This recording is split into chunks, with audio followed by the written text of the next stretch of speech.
Welcome to the Parsha Perspective. Each week, we will delve deep in a weekly Torah portion to find a practical and insightful way to enhance your daily life.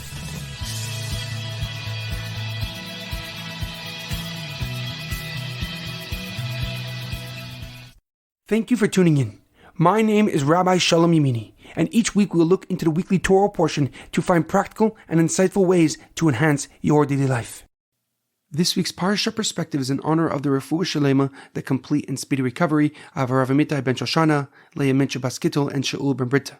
This week's Parsha Perspective is in loving memory of Edward Ben Efraim, Shlomo ben Edward, Yerachmiel Daniel ben Gedalia. May their souls be uplifted and their memories a blessing. This week's Parsha Perspective is in honor of the birth of Aban Davis Cohen to Avi and Shana Cohen, and may they merit to raise him in the ways of Torah mitzvot with much health and nachas.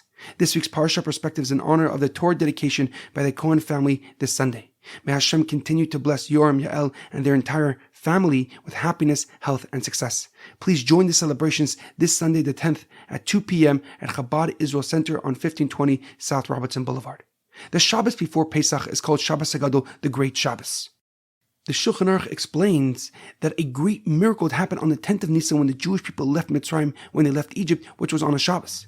On the 10th of Nisan, the Jewish nation were told by Moshe Rabbeinu to choose a lamb for the Pesach sacrifice, for the Pesach offering that God commanded them to give. Miraculously, the Egyptians did not punish the Jewish people for preparing to kill one of their gods, the lamb. Instead, they left them alone and let them get the lamb ready for the Pesach sacrifice. Traditionally, rabbis give a long speech to prepare their congregation for the holiday of Pesach. This week's Torah portion is Parsha Metzora, the Good Word. Our Parsha begins with the very rigorous purification process a person must undergo when their Terraz, when their leprosy is pronounced healed by a Kohen. The Torah then explains that Terraz can also be found in homes. The Pasuk writes that when the Jewish people will arrive in the land of Canaan, in the land of Israel, they might find some homes plagued with Terraz, which is a stone that becomes discolored with a red or green complexion. A Kohen must be summoned if a person sees the symptoms and thinks that his house has Terraz.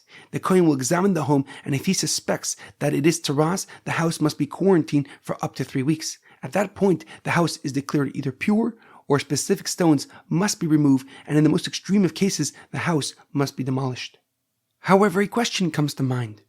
With all the emphasis being placed against bad speech in both Parshas Tazria and Metzora, a person can think to themselves, why talk at all? Inevitably or by mistake, we will say something warranting the punishment of Terraz. So how do we prepare for a Pesach, a holiday that requires us to speak for hours on the first 2 nights at the 2 Seders? Rabbi Sachs of blessed memory writes in his book Covenant and Conversation that we cannot just focus on the iniquities of bad speech. We must also highlight and underscore the value of praising and commending our fellow Jews. When we sincerely compliment a person, we give them the energy and the spirit to undertake even greater aspirations. The Mishna in Pirkei Avos details the incredible compliments the holy Rabbi Yochanan ben Zakkai, the leader of the Jewish people during the destruction of the second Beis Hamikdash, gave to his 5 students. And they were Rabbi Eliezer ben Huknos, Rabbi Yeshua ben Chanina, Rabbi Yossi HaKoyin, Rav Shimon ben Asanel, and Rabbi Eliezer ben Aruch. Rabbi Yochanan ben Zakkai said, Rabbi Eliezer ben Huknos is like a closed well which never loses a drop. Rabbi Yeshua ben Chanina's mother should be happy that she gave birth to such a Talmid Chacham, to such a wise person. Rav Yossi HaKoyin is a chassid, is an extremely pious person. Rav Shimon ben Asanel is one who fears sin immensely. And Rabbi Eliezer ben Aruch is like a spring that continuously gives force and energy. Rabbi Sachs explains that the knowledge and spirit of these 5 great rabbis was one of the reasons that the Jewish people were able to keep tradition alive. Although they just witnessed the killing of thousands of Jewish people and the destruction of the Beis Hamikdash, God's home, these 5 great sages kept our Torah, our tradition alive for the future generations. The lesson we learn from here is that as much effort as we put in to correcting bad behavior, we must match and multiply that effort when commending and applauding proper conduct and behavior.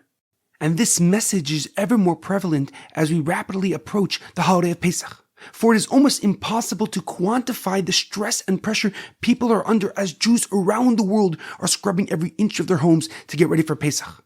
Yet it is imperative that we not forget to prepare for the main purpose of Pesach, to teach and embed our children with a love, with a passion for God, to explain to them the unbelievable and amazing history of our people, to show them the resilience of our belief in God, in Hashem, despite the tragedies we continuously endure, and most importantly, to bestow upon them the greatest of responsibilities, to be the guarantors, to be the trustees of our future. David HaMelech says so powerfully in Tehillim, the secret to a great life is to guard your tongue from evil and your lips from bad speech, to shun evil, to do good, and seek peace and pursue it seriously. Have a meaningful Shabbos and a stress-free preparation for Pesach.